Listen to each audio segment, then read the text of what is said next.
السلام عليكم ورحمة الله وبركاته. وعليكم السلام ورحمة الله وبركاته. نحمده ونستعينه ونستغفره ونؤمن به ونتوكل عليه ونعوذ بالله من شرور أنفسنا ومن سيئات أعمالنا. من يهد الله فلا مضل له ومن يضلله فلا هادي له وأشهد أن لا إله إلا الله وحده لا شريك له وأشهد أن محمدا عبده ورسوله. أما بعد فأعوذ بالله من الشيطان الرجيم. بسم الله الرحمن الرحيم. ألم نشرح لك صدرك لا يمكن الثناء كما كان حقه بعد خدا बुजुर्ग तो किस्सा मुख्तसर अल्लाहुम्मा সকলেই আমার দিকে তাকান বন্ধুগণ। وعلى آل سيدنا مولانا মুহাম্মদ। পশু পাখি ডেকে বলে আজ আমাদের খুশির দিন, মুদের মাঝে তশরিফ নিলেন রহমাতুল লিল আলামিন। আল্লাহুম্মা সকলেই পড়েন মাওলানা মুহাম্মদ ওয়া আলা আলি সাইয়্যিদিনা মাওলানা। পাথর আমার নাহে মদিনার, মদিনার সুরাব নিয়াছি ভরে হোক না এ কথা বাংলায় লেখা। গাহিব আমি মদিনার সুরে বালাগাল উলাবি কামালিহি কাশাফাত দুজা বিজামালিহি হাসনাত জামিউ খিসালিহি সাল্লু আলাইহি ওয়া আলিহি। পড়ি সাল্লাল্লাহু আলাইহি ওয়াসাল্লাম।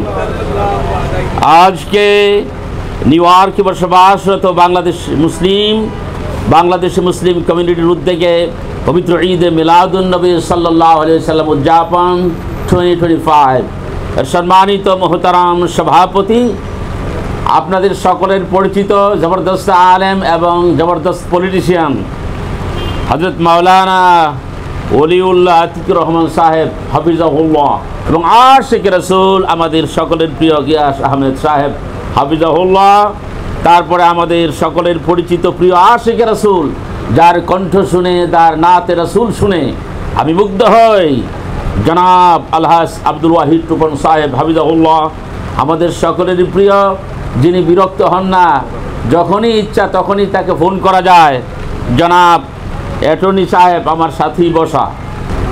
বৃষ্টি স্নাত রাত্রিতে আজকে যদি বৃষ্টি না হতো তাহলে আজকে এই জ্যাকসন হাইটের ডাইভার্সিটি প্লাজা কানায় কানায় ভরে যেত আলহামদুলিল্লাহ তাআলা। তারপরও আপনারা যারা আছেন বোঝা গেছে আপনারা একনিষ্ঠ এক্সট্রিম আশিক রাসূল। কেমন কিছু আছে এক্সট্রিমিস্ট, সব এক্সট্রিমিস্ট তো খারাপ না। যারা এক্সট্রিমিস্ট হিসাবে আশিক রাসূল তারা আল্লাহ তাআলার কাছে খুবই পছন্দনীয়। আর যারা এক্সট্রিমিস্ট হিসাবে আশিক রাসূল না, ঈদ মিলাদুন নবীর বিপক্ষে, নবী সাল্লাল্লাহু আলাইহি ওয়াসাল্লামের মহব্বতের বিপক্ষে, এগুলিকে তারা বেদাত বলে, তারা এক্সট্রিমিস্ট, কিন্তু শয়তানিক এক্সট্রিমিস্ট। যাকে আমি কালামে হাকিম থেকে যে আয়াতে কারিমা তেলাওয়াত করেছি, এটা আমরা সকলেই প্রায়শই আমরা এগুলো শুনি। কোথায় শুনি? জুমার খুতবাতে। So just I request you heard this ayat karima frequently in the masjid, but now I'm going to start few discussion very paramount for us to discuss regarding our Prophet sallallahu alaihi wasallam.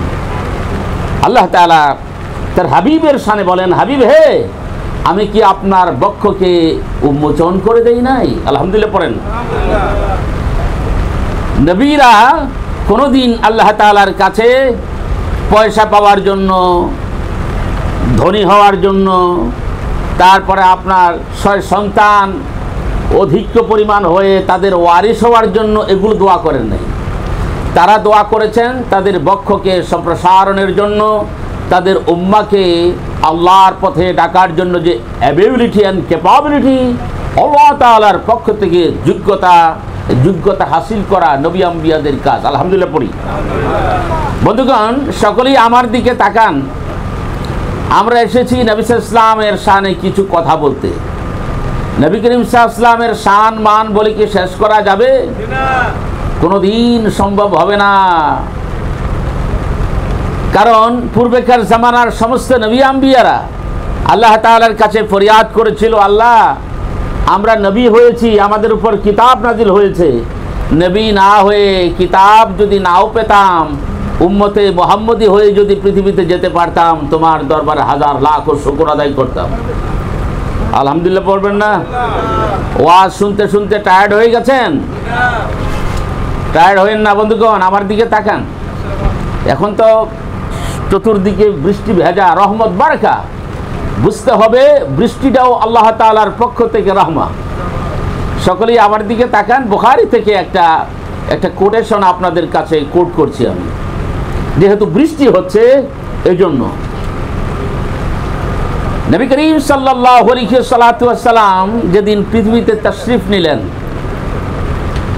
এটা ছিল অধিকাংশ মুআররিখিনের মতে, ঐতিহাসিকদের মতে রবিউল আউয়ালের 12 তারিখ। কয় তারিখ? 12 তারিখ।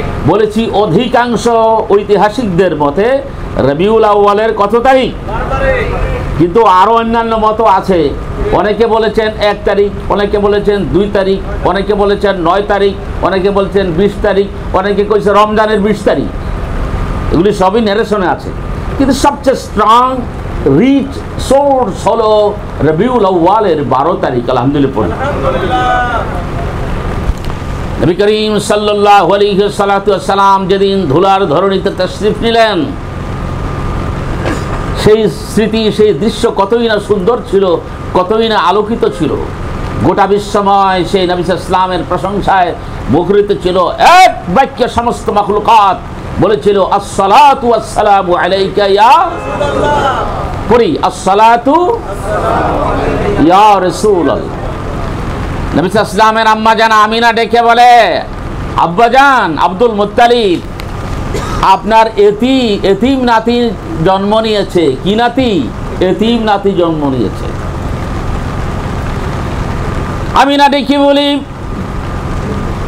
আব্বাজান আব্দুল মুত্তালিব আমি বিধবা, আমার ঘরে এতিম সন্তান জন্ম নিয়েছে, আপনার নাতিকে এসে দেখে যান। এবার আব্দুল মুত্তালিব গেলেন নাতিকে কোলে নেওয়ার জন্য। নাতিকে কোলে নিয়ে নজর করে দেখেন শিশু নবী আল্লাহর হাবিব আকাশের দিকে লক্ষ্য করে তার দুটি টলমল চক্ষু যুগল আকাশের দিকে চেয়ে থেকে ডান হাতের শাহাদাত আঙ্গুলি আকাশের দিকে উঠায় তার পবিত্র ঠোঁট যুগল থেকে বিড়বিড় করে আওয়াজ বের করছেন আর বলছেন, লা ইলাহা ইল্লাল্লাহু লা ইলাহা ইল্লাল্লাহ। আব্দুল মুত্তালিব ডেকে বলছে, পুত্রবধূ আমি এদের শুকর হিসাবে আমি কাবা ঘরের পার্শ্বে আমার নাতিকে নিয়ে আল্লাহ তাআলার শুকর আদায় করব। আলহামদুলিল্লাহ পড়েন। আমার নাতি এসছে পৃথিবীতে, এই জন্য আল্লাহ তাআলার কাছে গিয়ে শুকর আদায় করব, কাবা ঘরের কাছে। আব্দুল মুত্তালিব গেলেন আল্লাহর হাবিবকে কোলে নিয়ে কাবার পার্শ্বে গেলেন আল্লাহ তাআলার শুকর আদায় করার জন্য। আব্দুল মুত্তালিব নজর করে দেখেন কাবা ঘরের পার্শ্বে হুবল নামক মূর্তি দণ্ডায়মান। হুবল একটা মূর্তির নাম, হুবল বাইল বাক্কা আইলা, নাইলা, লাত, মানাত, উজ্জা, এগুলো হলো তৎকালীন যুগের মূর্তি। যেমন আমাদের দেশে আছে না দুর্গা, কালী, শিব, নারায়ণ, এই সেই গণেশ, আছে কিনা? গণেশ হলো যেটার মানে মুখ, মাথা, হাতির মতো পেট বড়, ওই যেটা গণেশ। এরকম এক এক দেশে এক এক রকম মূর্তি আছে। আব্দুল মুত্তালিব ডেকে বলে, আমার নাতিকে কোলে নিয়া আকাশের দিকে আল্লাহ তাআলার শুকর আদায় করে, আল্লাহ তাআলার শুকর আদায় করি। আর আমি নজর করে দেখি আমার চতুর্পার্শ্বে যতগুলি মূর্তি দণ্ডায়মান, তাদের সকল মূর্তির মুখ থেকে এই কালেমা উচ্চারিত হতে আমি নিজে শুনেছি, লা ইলাহা ইল্লাল্লাহু মুহাম্মাদুর রাসূলুল্লাহ। আল্লাহু আকবার বলেন। কাবা ঘরের ইতিহাস বলতে গেলে দীর্ঘ সময়ের প্রয়োজন। এই কাবা ঘর একবার নয়, দুইবার নয়, 12 বার ধ্বংসপ্রাপ্ত হয়েছে। কাবা ঘর কতবার? নুহের প্লাবনে, অতিশয় বৃষ্টি এবং ঝড়ঝঞ্ঝার কারণে, স্বৈরাচারী শাসকদের অত্যাচারে এই কাবাঘর ধ্বংসপ্রাপ্ত হয়েছে। তাদেরকে ফায়ার করেছে, আগুন জ্বালা দিয়েছে। কাবাঘর একবার এক এক সময় বিভিন্ন স্বৈরাচারী ক্ষুদ্রহীরা এসে জ্বালায় পোড়ায় সারখার করে দিয়েছিল। তো নবী করিম সাল্লাল্লাহু আলাইহি সাল্লাম যেই বছর জন্ম নেন সেই বছরকে বলা হয় আমুল ফিল। বলি কোন বছর? আমুল ফিল মানে হলো হাতির বছর।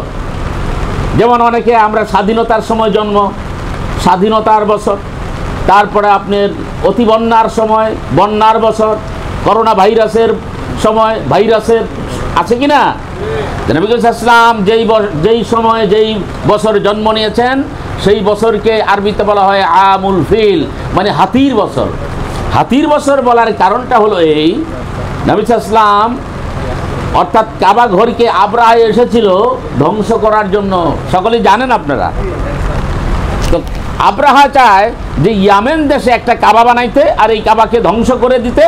তখন সমস্ত মানুষ ইয়ামেন যাবে, কাবাকে তাওয়াফ করবে, এই কাবাকে ধ্বংস করবে। সম্মানিত বন্ধুগণ, আমার কথাটা ভালো করে শুনি। এই কথা বলার মানে হলো অতীতে আল্লাহ সুবহানাহু ওয়া তাআলা কাবাঘর যখন ধ্বংস করা হয়, আল্লাহ তাআলা আকাশ থেকে কোনো হেল্প করেন নাই। এবং ভবিষ্যতেও যদি কাবাঘরকে ধ্বংস করতে আসে, আল্লাহর হাবিব বলেন কিয়ামতের পূর্বে আমি যেন দেখছি একজন হাবশী কালো লোক কাবা ঘরের উপর বসে বসে কাবা ঘরকে হাতুড়ি দিয়ে ভাঙছে, আমি যেন দেখছি। আল্লাহু আকবার বলেন। কিন্তু আল্লাহর হাবিব যেই বছর পৃথিবীতে তাশরিফ নিবেন, জন্ম নিবেন, সেই বছর আব্রাহা কাবা ঘর ভাঙতে আসছিল। আল্লাহ সুবহানাহু ওয়া তাআলা কাবা ঘরকে কুদরতি ভাবে টিকায় রেখেছেন। সুবহানাল্লাহ। ঠিক ওই বছর আল্লাহ কাবা ঘরকে ভাঙতে দেন নাই। কারণটা কি? কারণটা হলো এই জন্য যিনি কাবা ঘরের ইমাম হবেন, ইমামুল হারাম, আল্লাহু আকবার, কাবা ঘর যদি ধ্বংস হয়ে যায় ইমাম এসে কিভাবে ইমামতি করবেন? ওয়া কাইফা তাহদিমুল কাবা ওয়াল ইমাম মুকদ্দাম, কাবা কিভাবে ধ্বংস হবে? ইমাম তো এখন আসছেন।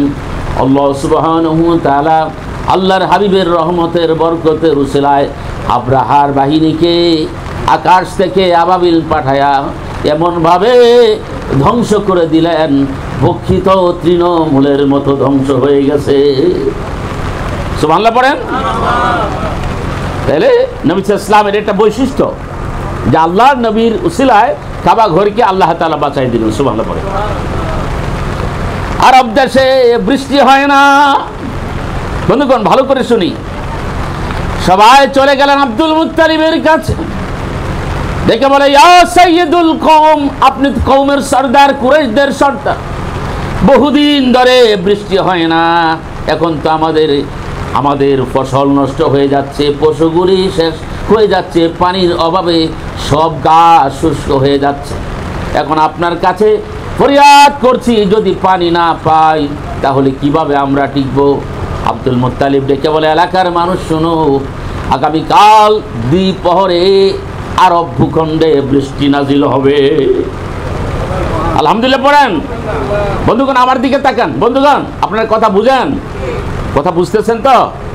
বুঝলে আলহামদুলিল্লাহ পড়েন, জবান খোলেন আলহামদুলিল্লাহ পড়েন।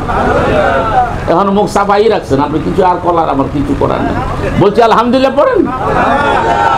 জবান থাকতে হবে জিকির দিয়ে রসালো। আপনি এখানে আসছেন, আপনি টায়ার্ড হয়ে গেলেন বুঝলাম, কিন্তু আল্লাহ তাআলার শুকর আদায় করতে হবে। আল্লাহর নবীর দাদা কি কয়?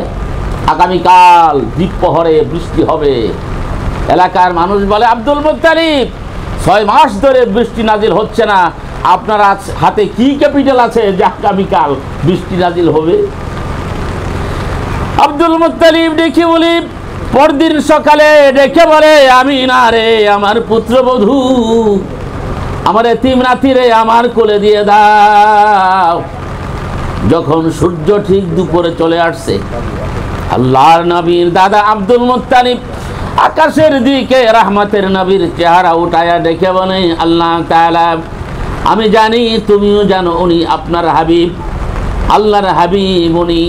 বৃষ্টি হয় না, এলাকার মানুষের কমপ্লেন, গাছ বৃক্ষ তরুলতা পশু তারপরে ফসলাদি সব নষ্ট হয়ে গেছে। আমি বড় মুখ করে বলেছি আগামীকাল বৃষ্টি হবে। আমি আপনার কাছে আমার নাতি আল্লাহর হাবিব তার উসিলায় বৃষ্টি চাই।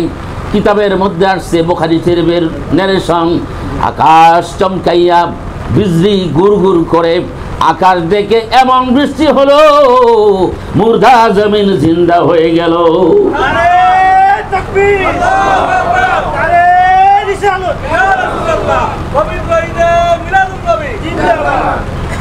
বুখারী শরীফের মধ্যে আসছে। এজন্য আবু তালেব বারবার এই কথা স্মরণ করে বলতেন, তাসকাল গামামু বিওয়াজহিহি সিমালুল ইয়াতামা ওয়া ইসমাতুল লিল আরামিলি। ওয়াবিয়াত, তার চেহারা শুভ্রময়, তার চেহারার মতো। ভাই একটু নামান, একটু আরেকটু, আমি এদের দেখি না, একটু নামান। নবী ইসলামের পবিত্র শুভ্রময় নুরানি চেহারা, যার উসিলায় আকাশ থেকে আল্লাহ বৃষ্টি নাজিল করেন। সিমালুল ইয়াতামা, যিনি সমস্ত এতিমদের সর্দার, এতিমদের দুঃখে যিনি দুঃখী হন। সিমালুল ইতামা ওয়া ইসমাতুল লিল আরামিলি, পৃথিবীর সমস্ত বিধবাদের প্রতি উনি রহম করেছেন। একটি নয়, দুটি নয়, অসংখ্য বিধবা রমণীদের বিবাহ করে উনি বিধবাদেরকে তার কাছে আশ্রয় দিয়েছেন। রাহমাতুল লিল আলামিন। সুবহানাল্লাহ পড়ে। আল্লাহ তাআলা তার হাবিবের শানে চমৎকার বলেন, ওমা আরসালনাকা ইল্লা রাহমাতাল লিল আলামিন। I have sent you as a mercy for all the creation. এবার আসল কথায় আসুন। আল্লাহর হাবিবকে ডেকে বলে, হাবিব আমি কি আপনার বক্ষকে উন্মোচন করে দেই নাই? আলাম নাশরাহ লাকা সাদরাক ওয়া ওয়াদা'না আনকা ওয়িজরাক। আমি কি আপনার বোঝা সরাই দেই নাই? কিসের বোঝা? মাথার মধ্যে বোঝা না, আল্লাহর হাবিবের যত দুশ্চিন্তা ছিল আমি সরাই দিয়েছি। সবচেয়ে বড় দুশ্চিন্তা হলো মৃত্যু। সবচেয়ে বড় দুশ্চিন্তা কি? যদি মৃত্যু না থাকতো তাহলে উপায় ছিল? হ্যাঁ, সবচেয়ে বড় দুশ্চিন্তা হলো মৃত্যু। আল্লাহ তাআলা ডেকে বলে, হাবিব মৃত্যুকে আমি সরাই দিলাম, মৃত্যুর চিন্তা আপনার কাছে আমি সরাই দিলাম। মালাকুল মউত যেদিন আসবেন, জিবরাইল আমিন আল্লাহর হাবিবের কাছে এসে ডেকে বলেন, ইয়া রাসূলুল্লাহ, ইয়া হাবিবাল্লাহ, মালাকুল মউত আপনার হুজরার পাশে দাঁড়ানো। আপনার যদি অনুমতি হয় গো রাসূল, মালাকুল মউত ভিতরে আসবেন, নচেত ভিতরে আসার ক্ষমতা নাই। আল্লাহু আকবার বলেন। আপনি অনুমতি দিলে মালাকুল মউত ঘরে আসবে আপনার পবিত্র রূহ কবজ করার জন্য, অনুমতি না দিলে আসবে না। আচ্ছা বলেন, মালাকুল মউত কি কারো কাছে অনুমতি দিতে হয়? মুসা কালিমের কাছে আসছিল মালাকুল মউত জান কবজ করার জন্য। হযরত মুসা কি করছে জানেন তো? চোর মাইরা চোখ বের করে দিয়েছে, চপেটাঘাত করে চক্ষু বের হয়ে গেছে। মালাকুল মউত ডেকে বলে, ইয়া কালিম আল্লাহ, আপনি আমাকে চোর মারলেন, আপনি কি আপনার জান কবজ করতে দিবেন না? কয় দিব, কয় আমার অনুমতি লাগবে। আল্লাহু আকবার বলেন। মালাকুল মউত চক্ষু হাতে নিয়ে আল্লাহ তাআলার কাছে গিয়ে ডেকে বলে, আল্লাহ দেখেন আপনার মুসা আমাকে চর মেরে চক্ষু বের করে দিয়েছে। আল্লাহ ডেকে বলে, জিবরাইল আমার কালিম দুনিয়াতে বাঁচতে চায়। মালাকুল মউত ডেকে বলে, আমার অবস্থা কি হবে? আবার জিবরাইল ডেকে বলে, আপনি বহিরাগত পতিত চক্ষুকে চক্ষু গহ্বরে লাগাইয়া বিসমিল্লাহ বলে মালিশ করে দেন, আপনার পতিত চক্ষু ভালো হয়ে যাবে। আপনারা সুবহানাল্লাহ কন না কেন? বন্ধুগণ, হযরত মুসা আলাইহিস সালাম রাগ হয়ে গেলেন। মুসা নবীর কাছে মালাকুল মউত আসতে অনুমতি নিতে হয় নাই। এটা হলো আমার কথা। জিবরাইল লিখে বলে, ইয়া রাসূলুল্লাহ, হযরত আদম থেকে শুরু করে কিয়ামত পর্যন্ত মালাকুল মউত যতবার জান কবজ করতে আসবে কারো কাছে অনুমতি নিতে হবে না গো রাসূল। কিন্তু আল্লাহ তাআলা আপনাকে একটা ইখতিয়ার দিয়েছে, কদ খায়্যারাকাল্লাহ, আল্লাহ তাআলা অনুমতি দিয়েছেন। এর মানে হলো এই, আপনি যদি ইচ্ছা করেন কিয়ামত পর্যন্ত পৃথিবীতে বাঁচবেন, ইচ্ছা করলে আপনি আপনার রাফিকে আলার কাছে যাবেন। আল্লাহর হাবিব ডেকে বলেন, জিবরাইল আমাকে আল্লাহ তাআলা যেই জন্য পৃথিবীতে প্রেরণ করেছেন কাজ কমপ্লিট হয়ে গেছে। আলহামদুলিল্লাহ পড়েন। আল ইয়াউমা আকমালতু লাকুম দীনাকুম ওয়া আতমামতু আলাইকুম নি'মাতি ওয়া রাদিতু লাকুমুল ইসলাম দীনা। I have complete the religion, the deen Islam. আমি ইসলামকে কমপ্লিট করে দিয়েছি, সুতরাং পৃথিবীতে আমার হাবিবের থাকার আর প্রয়োজন নাই। আল্লাহর হাবিব দেখি বলে, জিবরাইল মালাকুল মউত কি আমার ঘরে আসতে বলো, আমার হুজরাতে আসতে বলেন। এবার মালাকুল মউত আল্লাহর হাবিবের কাছে আসছে। আল্লাহর হাবিব ডেকে বলেন, ইয়া মালাকুল মউত, তোমার কাছে আমার একটা আবদার আছে। বলে, কি আবদার? অত্যন্ত রিচ এবং সহি সোর্স থেকে বলছি আমি। ইয়া রাসূলুল্লাহ, আপনি আবার কি আবদার করবেন? আল্লাহর হাবিব কি বলে, মালাকুল মউত আমি তো এখন ইল্লিনে চলে যাব, আমার রূহ উপরে চলে যাবে, কিন্তু আমি আমার গুনাহগার এতিম উম্মতের কথা ভাবছি। মৃত্যুর যন্ত্রণা না জানি কত নিদারুণ, আমি জানি কত ব্যথাময়। আমি মালাকুল মউত তোমার কাছে আবদার করি, কিয়ামত পর্যন্ত যত মৃত্যুর ব্যথা আছে আমার বুকের উপর চাপাই দাও। আমার উম্মতের কষ্টের মৃত্যুর ব্যথা দরদ আমার বুকে চাপাই দাও, তারপর আমার গুনাহগার উম্মতের এই মৃত্যুর কষ্ট দিবা না। আল্লাহু আকবার বলেন। বাকি কথাটা একটু বলছি, একটু দুরূদ শরীফ পড়েন। আল্লাহুম্মা সাল্লি আলা সাইয়্যিদিনা মাওলানা মুহাম্মদ ওয়া আলা আলি সাইয়্যিদিনা মাওলানা। জবান খুলেন, মুসলিম যদি সবাই তো হিন্দুও থাকতে পারে, জবান খুলে পড়েন আল্লাহুম্মা সাল্লি আলা সাইয়্যিদিনা মাওলানা মুহাম্মদ ওয়া আলা আলি সাইয়্যিদিনা লোকানে তাসবিহ পড়েন সুবহানাল্লাহ ওয়ালহামদুলিল্লাহ, মোহব্বতে সুবহানাল্লাহ ওয়ালহামদুলিল্লাহ, লা ইলাহা ইল্লাল্লাহু মুহাম্মাদুর রাসূলুল্লাহ। পড়ি সাল্লাল্লাহু আলাইহি ওয়াসাল্লাম। তো বলছিলাম আসল কথা, এই এটা নিয়ে গুতাগুতি করো, দূরে দাও, এদের দেখতে দাও আমাকে। আস্তাগফিরুল্লাহ পড়ি। রাসূলের শান মান বলা হচ্ছে।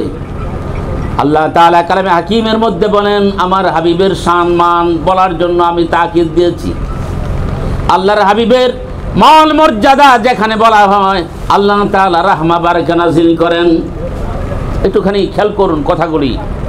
আমি এটা অত্যন্ত ফেমাস হিস্টোরিয়ান ইবনে কাসিরের বিদায়া নেহায়া থেকে আমি আপনাদেরকে কথাগুলো শোনাচ্ছি। প্রত্যেকটা কথাই রিচ সোর্স এবং অথেন্টিক। আলহামদুলিল্লাহ পড়ি। আল্লাহর হাবিব যে কেমন উম্মতের দরদি, আল্লাহর হাবিব বুঝাই দিলেন, জিবরাইল রে, মালাকুল মউতকে বলে দাও মৃত্যুর যত ব্যথা দরদ আছে আমার গুনাহগার উম্মতের বুকের মধ্যে চাপাই দিবা না। আর আরেকটা কথা বলি, জিবরাইল দেখে বলে, ইয়া রাসূলুল্লাহ, আমরা ওফাতের আগে আরেকটা আল্লাহ তাআলার পক্ষ থেকে নোটিফিকেশন এসেছে। আল্লাহ তাআলা আপনাকে বলেছেন আপনি কোথায় থাকবেন, কি মদিনাতে থাকবেন, না সিদরাতুল মুনতাহায় থাকবেন, না আরশে আজিমে আল্লাহ তাআলার কাছে থাকবেন। আল্লাহর হাবিব বলে, জিবরাইল রে, আমি মদিনার মাটির নিচে ঘুমাতে চাই। কিয়ামত পর্যন্ত যত আমার আশিক রাসূল আসবে আমাকে সালাম দিবে, আমার আশিক রাসূল উম্মতদের কবরের রওজার মধ্যে বসে বসে তাদের সালামের জবাব দিব।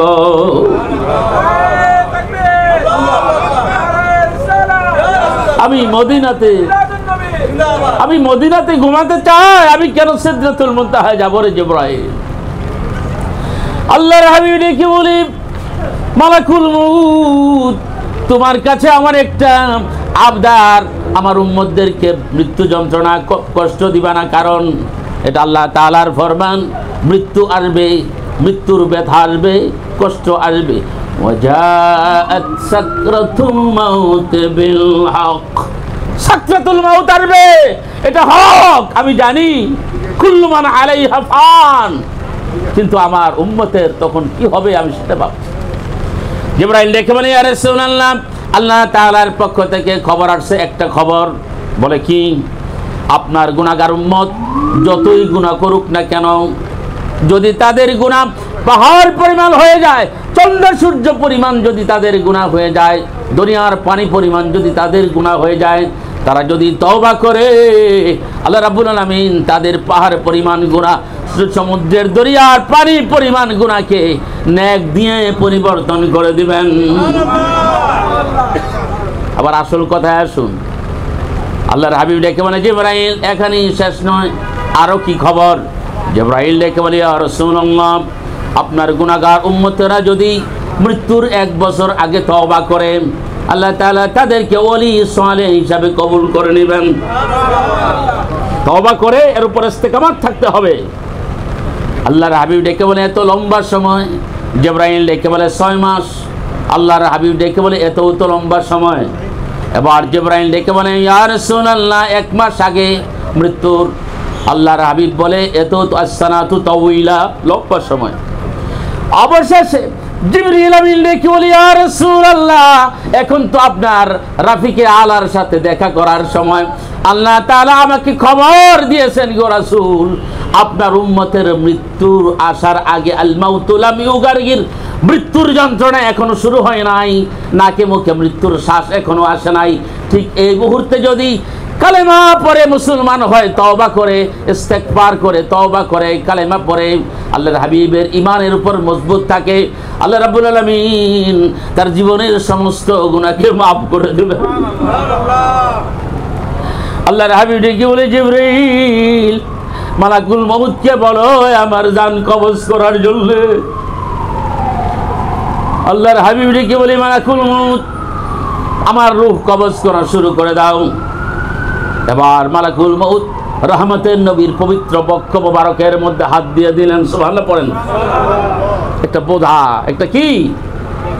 আলাম নাশরাহ লাকা সাদরাক ওয়া ওয়াদা'না আনকা ওয়জরাক, আমি আপনার বক্ষকে উন্মোচিত করেছি এবং আপনার বুক থেকে, আপনার কাছ থেকে বোঝা সরাই নিয়েছি। আলহামদুলিল্লাহ পড়েন। আল্লাহর হাবিব ডেকে বলে, জিবরাইল, ব্যথা তুমি না দিবা না, আমি দেখি কত ব্যথা, এখনো দেখি আমার কত ব্যথা, মৃত্যু যন্ত্রণা।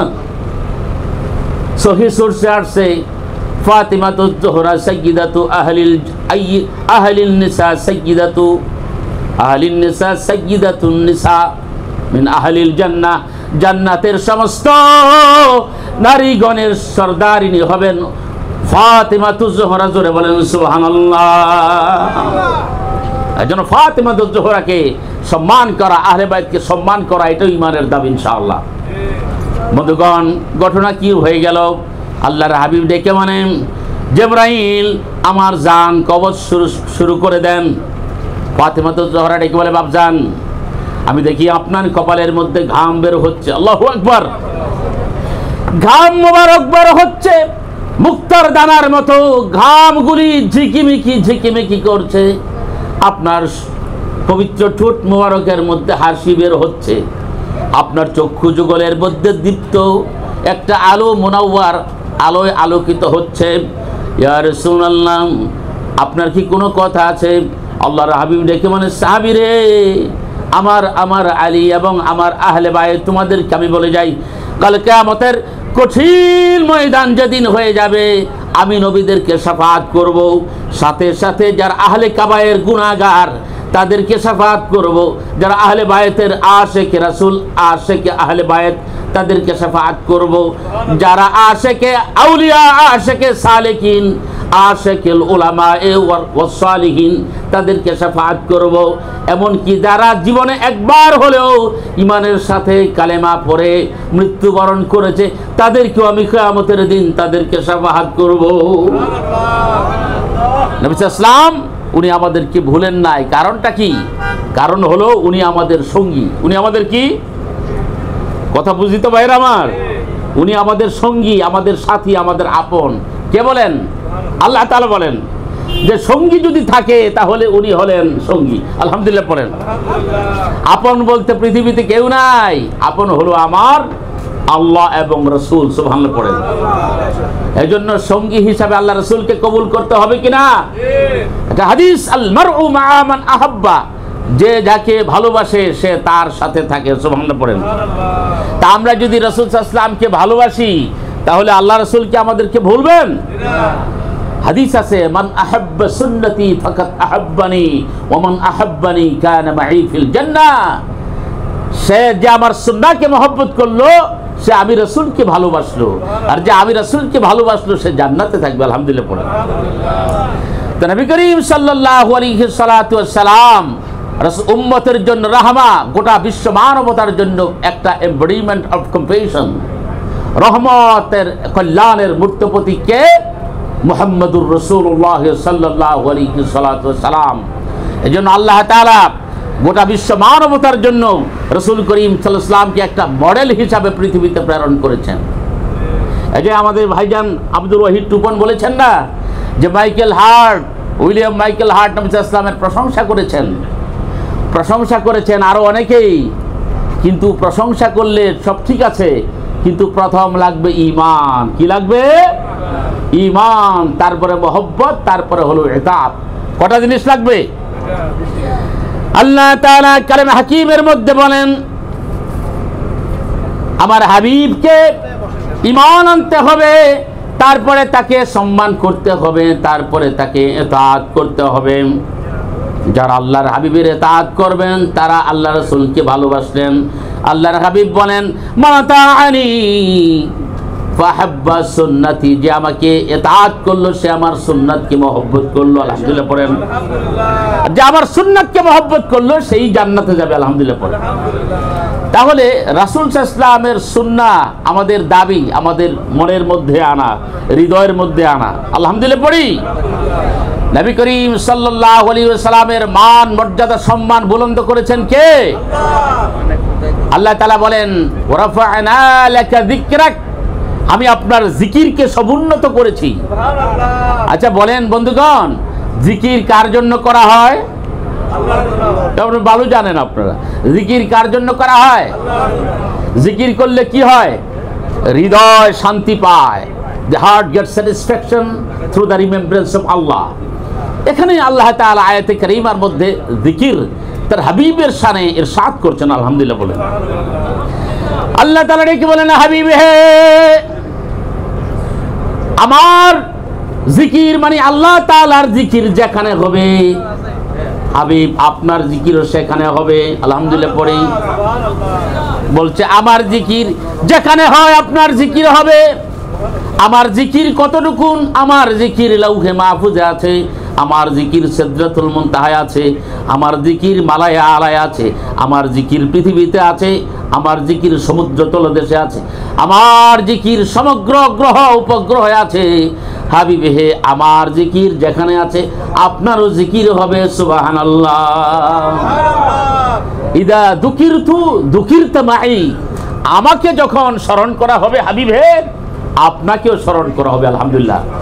এই কথাগুলি বলার মানেটা হলো to know the essence of this message of Prophet sallallahu alaihi wasallam. Nabi Karim সাল্লাল্লাহু আলাইহি ওয়াসাল্লামের মেসেজের গুরুত্বকে ডিক্লেয়ার দেওয়ার জন্য কথাগুলি বলা হচ্ছে। একটা মানুষের যদি গুরুত্ব না থাকে, আমি তাহলে আমার জীবনে কি পালন করব? এজন্য সবচেয়ে ভুল কথা হলো, আমি আমার জীবনে নবী সাল্লাল্লাহু আলাইহি ওয়াসাল্লামকে যদি রুল মডেল হিসাবে মেনে নেই, ideal rule model, then we can get satisfaction in this dunya and we will get the paradise Jannah. সুবহানাল্লাহ পড়ি। তো সুতরাং আজকের এই বক্তৃতার এই মিলাদুন নবীর এই বয়ানের মূল কথা হলো, নবী সাল্লাল্লাহু আলাইহি ওয়াসাল্লামের মহব্বত যদি আমার হৃদয়ে লালন করতে পারি, তখনই আল্লাহর হাবিবের সুন্নতকে মানা আমার জন্য মহব্বতের বিষয় হবে। আর যদি মহব্বত না থাকে, তাহলে সুন্নাহর প্রতি মহব্বত থাকবে না। যে একজনে বলছিল যে ভাই আপনি কি আশেক রাসূল? বলে হ্যাঁ। তো আশেক রাসূল হইলে যে আপনি যেখানে সেখানে দাঁড়ায় মানুষ যে গালিগালাজ করেন, তখন বলছিল যে আমার মনের ভিতরে ইশক আছে, এটা জাহিরি। নো, জাহিরি বাতিনি সর্বাবস্থায় আল্লাহর হাবিবের ইশক মহব্বত প্রকাশ করতে হবে।